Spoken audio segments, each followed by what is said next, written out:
یہاں ہے وہ نقطہ جس کو کہ آگے کے میں نے لکھا ہے اور میں چاہتا ہوں اس کو یہی بیان کر دوں. ایک قادیانی سے جب میں نے اس معاملے پر بحث کی ہے تو جو سورہ بقرہ میں آیا ہے فَبُہِتَ الَّذِي كَفَرَ، تو میری دلیل کے آگے وہ بالکل مبہوت ہو کر رہ گیا، دائیں بائیں بغلیں جھانکنے کے سوا کچھ نہ رہا. دیکھیے غلام احمد قادیانی نے اپنے فتنے کا آغاز کہاں سے کیا تھا یہ سمجھ لی. پہلے وہ ایک مناظر تھے، بہت اچھے مناظر. غلام احمد قادیانی تھا کہنا چاہیے، غلطی سے تھے کہ بیٹھ. آریہ سماجیوں سے مناظرے کیے، عیسائیوں سے مناظرے کیے، مناظروں میں فتح حاصل، مسلمانوں کی آنکھوں کا تارا بن گیا، محبوب ہو گیا.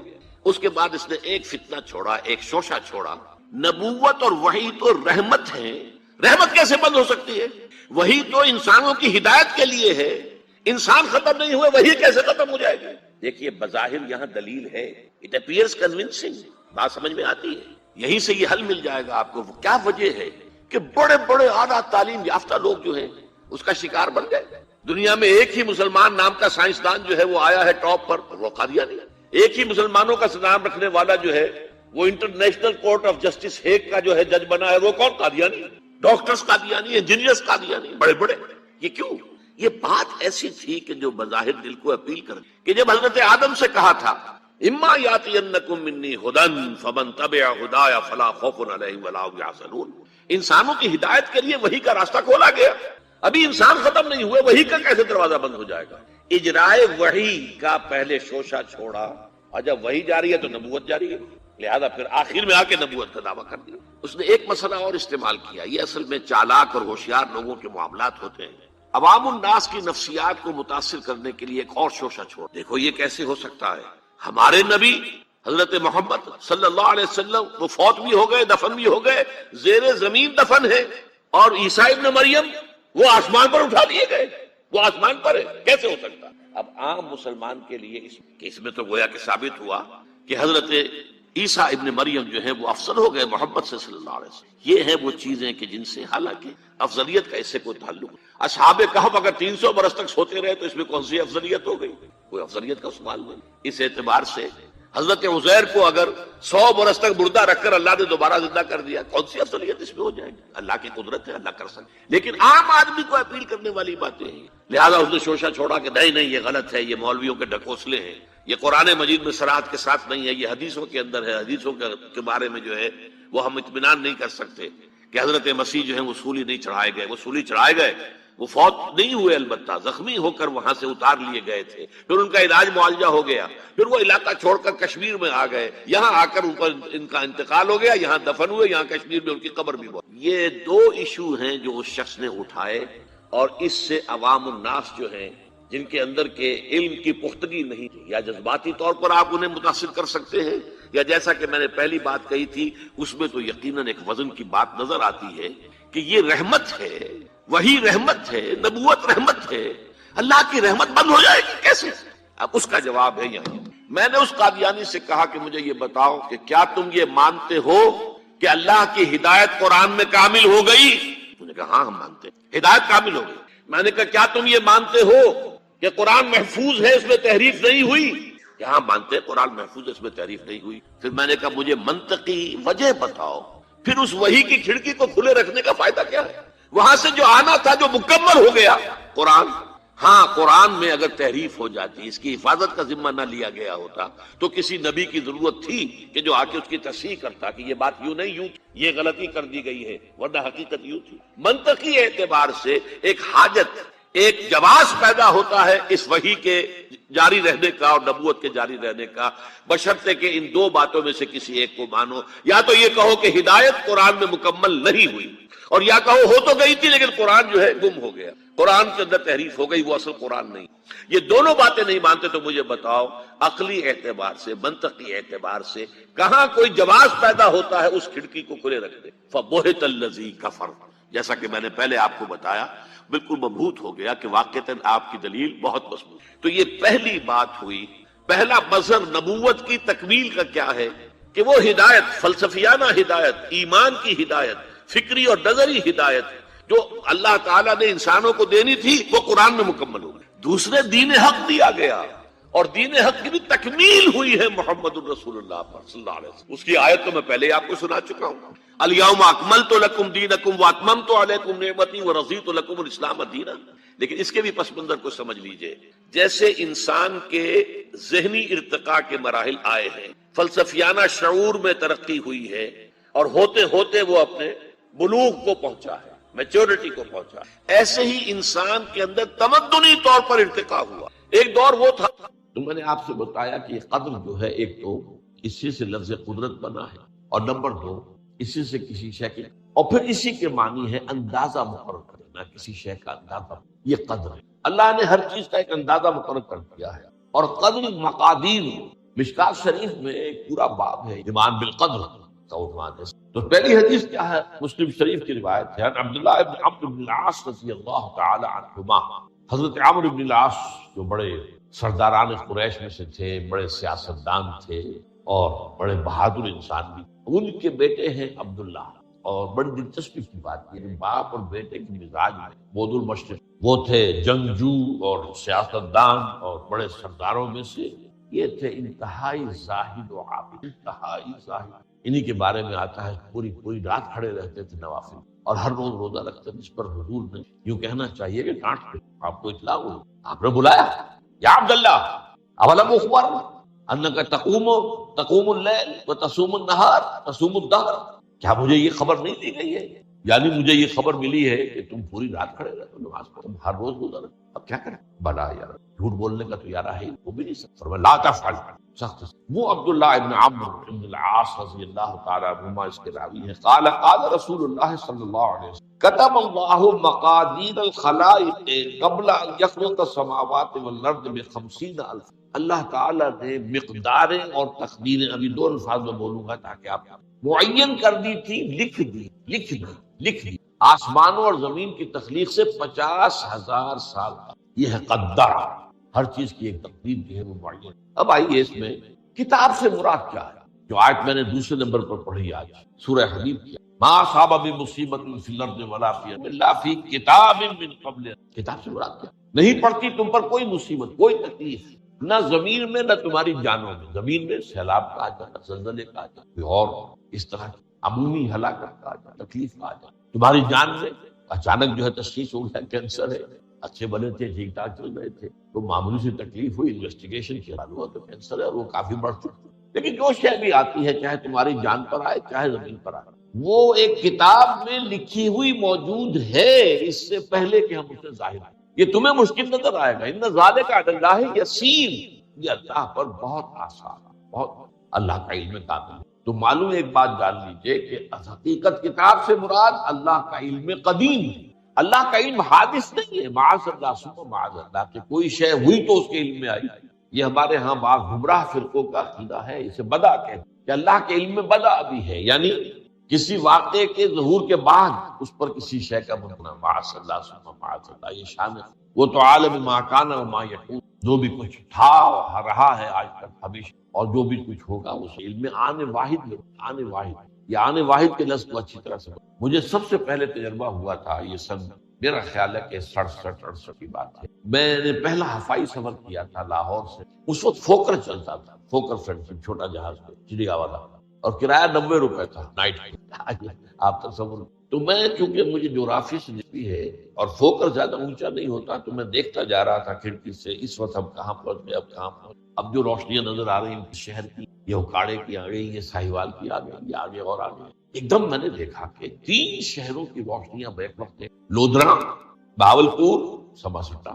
مجھے خیال آیا کہ جب میں ٹرین سے سفر کرتا تو لودھرا پہنچتا ہوں تو میں سمجھتا ہوں کہ ابھی بہاولپور آدھا گھنٹے بعد آئے، وہ مستقبل کی. بہاولپور پہنچتا ہوں تو لودھرا میرے لیے ماضی کی بات بن گئی، آدھے گھنٹے پہلے لودھرا آیا، اور آدھے گھنٹے کے بعد جو ہے سماسٹا آیا، وہ میرے لیے مستقبل بن گیا، لودھرا ماضی بن گیا. لیکن اس بلندی پر میں بیک وقت دیکھ رہا ہوں لودھرا کو اور بہاولپور کو بھی. یہ معاملہ جو ہے اس کو 1 ملین بلین سے ضرب دے لیجیے. اللہ تعالیٰ اس بلند مقام سے دیکھ رہا ہے جہاں اس کے مشاہدے میں ماضی اور مستقبل آنے واحد. تو یہ در حقیقت کتاب جسے کہا گیا قرآن میں بار بار بہت جگہ، تو یہ کتاب جو ہے در حقیقت اللہ تعالیٰ کا علم قدیم، اس میں سب کچھ موجود ہے، لکھا ہوا ہے اور کوئی غلط نہیں۔ آگے چل کر گفتگو ہوگی اصل میں بات میں کہ تقدیر کے جو عام عقیدے میں ہم تقدیر کہتے ہیں اس کے دو پہلو، ایک پہلو ہے ما اصاب علی الانسان، جو کچھ انسان پر آتا ہے مصیبت، جیسے ابھی آیت میں نے پڑھی ما اصاب من مصیبت فی الارض ولا فی، ہم ہر وقت صدمے ہیں، کوئی تکلیف آ گئی، کوئی بیماری آ گئی، کوئی حادثہ، کوئی بچہ فوت ہو گیا، کوئی عزیز جو ہے وہ فوت ہو گیا، حوادث، تو جو بھی کچھ پیش آتا ہے وہ علم خداوندی میں ہمیشہ سے تھا۔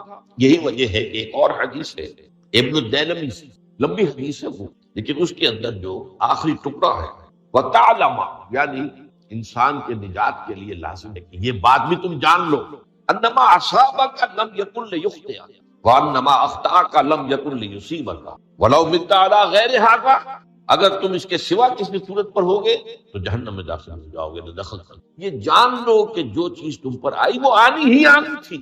دیکھیے ہوتا کیا ہے، کاش کہ میں اگر یوں کر لیتا تو یہی ایمان بالقدر کے جو ہوا ہے وہ اللہ تعالیٰ کے ہاں تو پہلے سے طے تھا، ہونا ہی تھا، تمہاری کوئی تدبیر، کاش کہ میں اس وقت یہ کر، یہ لو، اسی لیے ایک حدیث میں الفاظ آئے ان کلمۃ لو تفتح عمل الشیطان، اس لو سے، کاش، اس سے شیطانی عمل شروع، کاش کہ یہ ہو جاتا، کاش میں یہ نہ کرتا، کاش کہ ہو جاتا، یہ نہیں۔ تعلم انما اصابک لم یکن لیخطئ، تو جان لے اس بات کو کہ جو چیز تم پر آئی ہے وہ ہرگز ٹلنے والی نہیں تھی۔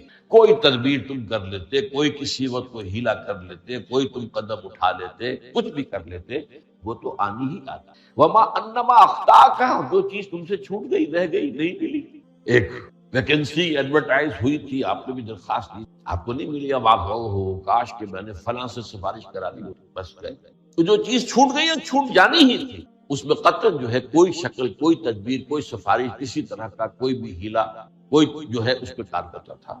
لم یکن لیصیبک ومت علی غیر، تو اس کے سوا کسی کیفیت پر تیری موت واقع ہوئی، اگر یہ یقین نہیں ہے، یہ ہے تقدیر کا وہ مفہوم کہ جس کا تعلق ہے علامہ اصاب الانسان، جو انسان کے اوپر وارد ہو رہا ہے، اس کے ذمہ کیا ہے، جو ہوا ہے وہ تو ہونا ہے، اس میں تو کسی شک و شبے کی تو اللہ تعالیٰ کا۔ البتہ در حقیقت ایک دوسرا پہلو ہے ما یفعل الانسان، وہ جو انسان کرتا ہے، یہاں آ کر یہ تقدیر کا مسئلہ بہت ہے، آیا میرے اندر کوئی اختیار بھی ہے کہ نہیں، do I have any free choice, یا ہر چیز پہلے سے طے ہے۔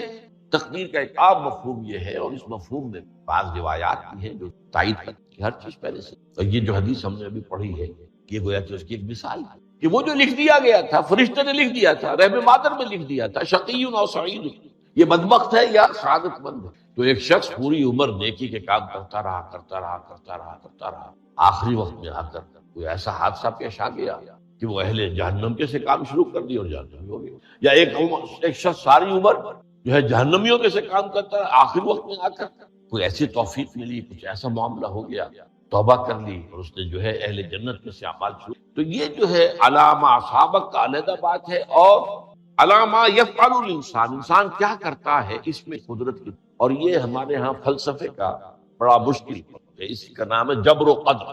ہمارے اسلاف میں بھی کچھ لوگ ایسے ہیں متکلمین میں سے، دیکھیے ہمارے ہاں ایک وہ لوگ ہیں کہ جو اس پر قناعت کرتے ہیں کہ جو اللہ نے کہہ دیا بس اس سے آگے ہم مین میخ نہیں نکالیں، وہ محفوظ راستے، لیکن بہرحال انسان کو اللہ نے ایک عقل بھی دی، اور یہ عقل سوالات اٹھاتی ہے، اور جو زیادہ ذہین انسان ہوتے ہیں ان کے اندر ان کی یہ مصیبت زیادہ ہوتی ہے، لہٰذا وہ تو سوچتے ہیں، جو غور و فکر ہے، بات سمجھنے اس میں اب ہمارے ہاں دو طبقے ہو گئے، جبریہ قدریہ۔ ایک نقطہ نظر یہ ہے کہ انسان مجبور محض، کوئی اختیار نہیں، اور ایک یہ ہے کہ انسان قادر مطلق ہے، جو چاہتا ہے اپنے فیصلے میں مختار مطلق تو فیصلہ کرتا ہے، انہیں قدریہ کیا، تو جبریہ اور قدریہ ان کی بحث ہمارے یہاں، یہ وہی تقدیر کا مسئلہ نے کہا تھا، بحثوں میں آ کر انہیں آج تک حل نہیں ہوا، حل ہو سکتا ہی نہیں۔ اب اس کے ضمن میں علامہ اقبال کا ایک شعر آپ کو، وہ بہت اچھا لگتا ہے، بہت خوبصورت ہے شعر ہونے کے اعتبار سے، تقدیر کے پابند جمادات و نباتات، مومن صرف اللہ کے احکام کا پابند، اس میں انسان سے پابندی کی نفی کر، وہ صرف پابند ہے اللہ کے احکام کا، نتیجے کے اعتبار سے تو جو یہ شعر کہہ رہا ہے جو بات وہ صحیح ہے، پابندی اصل جو ہے وہ اللہ کے احکام کا، لیکن یہ کہ تقدیر کی پابندی سے انسان بھی پوری طرح آزاد ہے، یہ سمجھ لینا کہ یہ جمادات و نباتات ہی کا معاملہ، یہ غلط، یہ مبالغہ، ظاہر بات ہے کہ شاعر جو ہے، شاعر مبالغے سے بچ نہیں سکتا، چاہے وہ علامہ اقبال ہو، کوئی بھی ہو، تو اسی لیے سورہ شعراء کے اندر جو عام شعراء جو صفات بیان ہوئی ہیں وہ آپ کے ذہن میں آ گئی، مبالغہ کرتے ہیں، فی کل واد انہم یقولون ما لا یفعلون، وہ کہتے بھی وہ کچھ ہے جو کرتے نہیں ہیں، اور یہ بات تو علامہ اقبال پر بھی چسپاں ہوتی ہے۔ بہرحال یہ شعر ذرا پھر نوٹ کی، تقدیر کے پابند جمادات و نباتات، مومن صرف اللہ کے احکام کا بات صحیح۔ انسان بہت سے اعتبارات سے سب سے پہلے جو ہے انسان کے اندر ایک تقدیر نوعی ہے، نوع انسان، چھوٹی سی چڑیا اڑتی پھرتی ہے، انسان نہیں۔ آپ نے ٹھیک ہے مشین ایجاد کر دی، جہاز ایجاد کر دیا، آپ دوڑ رہے ہیں 500 آدمی سینکڑوں من سامان لے کر جو ہے وہ جا رہا ہے، 747 یا 757 ہو، یہ کر لیا ٹھیک ہے، خود نہیں اڑ سکتا، اب کیا کریں گے آپ؟ یہ تقدیر نوعی، اسپیشیز، ہر اسپیشیز اللہ نے ایک اندازہ مقرر کر، اس اندازے ہی میں اس سے باہر نہیں۔ پھر ایک تقدیر شخصی ہے۔ اب دیکھیے تقدیر شخصی کیا ہے؟ بعض اوصاف و صفات ہمیں وراثتاً ملتے ہیں، we have no choice۔ پہلے بھی یہ بات مانی جاتی تھی، آج جو ہے ذرا سائنٹیفک انداز میں ہم کہتے ہیں جینز میں چلا آ رہا ہے، وہ جینز کو کوئی بدل سکتا، جو جینز بھی آپ کو ملے اپنے والدین، وہ آپ کی شخصیت کا ظاہر بات ہے کہ فیصلہ کن طرز پر اس کو ڈال دیتے، جینز ہے، پابندی ہے۔ نمبر 2 یہ کہ خاص طور پر جو گھر کا ابتدائی ماحول ہوتا، ماں کی گود اور ابتدائی گہوارہ گھر کا، اس کے جو اثرات مرتسم ہو جاتے ہیں شخصیت، وہ بھی بڑے مستقل پختہ۔ ان دونوں چیزوں کو ضرب دے دیں، hereditary factors multiplied by environmental factor, اس سے مل کر ایک شے تیار ہوتی ہے جس کو قرآن کہتا ہے شاکلہ۔ قل کل یعمل علی شاکلتہ فربکم اعلم بمن هو اہدی سبیلا، سورہ بنی اسرائیل۔ شاکلہ کسے کہتے ہیں؟ شکل دینے والی شے۔ آپ کو لوہا ڈھالنا ہے، کوئی خاص پرزہ بنانا ہے، اس کا پہلے سانچہ بنا، لوہے کو پگھلا کے اس میں ڈالیں گے تو جیسا سانچہ ہوگا ویسا ہی لوہا جو ہے وہ شکل اختیار کرے، اسے شاکلہ۔ یہ شاکلہ جو ہے ہر انسان کا، اس سے باہر انسان نہیں جاتا، اس کے اندر سٹرگل ہوگی، اس کے اندر اس کی جد و جہد ہوگی، لیکن اس کا یہ مطلب نہیں ہے کہ اس کا کوئی فری چوائس ہے۔ فری چوائس ہے، لیکن وہ فری چوائس اتنی حدود کے اندر کام کرے، اس سے باہر۔ اس بات کو مختلف احادیث میں ایک حدیث بڑی اہم ہے، بڑی ہے، الناس کالمعادن، انسانوں کی مثال بھی معدنیات کی سی ہے۔ اب سونے کی معدنیات میں سے سونے کی جو اور ہے، اب پتہ نہیں اردو میں مجھے معلوم نہیں اور کا ترجمہ کیا کریں، لیکن جانتے ہیں اور وہ کچی دھات جس سے کو صاف کرتے ہیں، وہ دھات جو ہے خالص شکل میں سامنے آئے۔ سونے کی اور سے سونا بنے گا، چاندی کی اور سے چاندی بنے گی، سونا تو نہیں بن سکتا، جتنا چاہے صاف کر وہ اور تو۔ الناس کالمعادن خیارکم فی الجاہلیت خیارکم فی الاسلام، جو تم میں جاہلیت کے دور میں، پری اسلامک دور میں جو بہترین تھے وہی اسلام میں آ کر بہترین، وہ اور سونے کی تھی وہ صاف ہو گئی ہے، اور سونا جو ہے وہ نکھر کر خالص سونا بن کر آ کر اسلام نے صاف کر، وہ چاندی کی اور تھی، اسلام نے اس کو صاف کر نکھر کر چمکتا ہوا جو ہے وہ چاندی۔ لیکن یہ کہ اذا فقہوا، البتہ پھر ایک اضافہ کیا، جبکہ ان کے اندر دین کا فہم داخل، تو یہ کہ جو بہترین پہلے تھے وہی بہترین، اسلام لانے سے پہلے بھی بہترین ابو بکر تھے، اسلام لانے کے بعد بھی بہترین ابو بکر، حضور پر وحی سے پہلے بھی بہترین خاتون خدیجۃ الکبریٰ تھی، ایمان لانے کے لیے خاتون۔ اور دوسری حدیث سنیے، عن ابی الدرداء رضی اللہ تعالی عنہ قال بینما نحن عند رسول اللہ صلی اللہ علیہ وسلم، اسی حال میں کہ ہم ایک روز ہم حضور کے پاس تھے، نتذاکرون ما یکون، اور ہم ذرا سوچ رہے تھے کیا کیا کچھ پیش آنے والا ہے دنیا میں۔ اس قال رسول اللہ صلی اللہ علیہ وسلم، جبکہ حضور نے ہم سے ایک بات کہی، بڑی غور سے سنیں، اذا سمعتم بجبل انزال عن مکانہ فصدق، اگر تم یہ سنو کہ کوئی پہاڑ اپنی جگہ سے ٹل گیا تو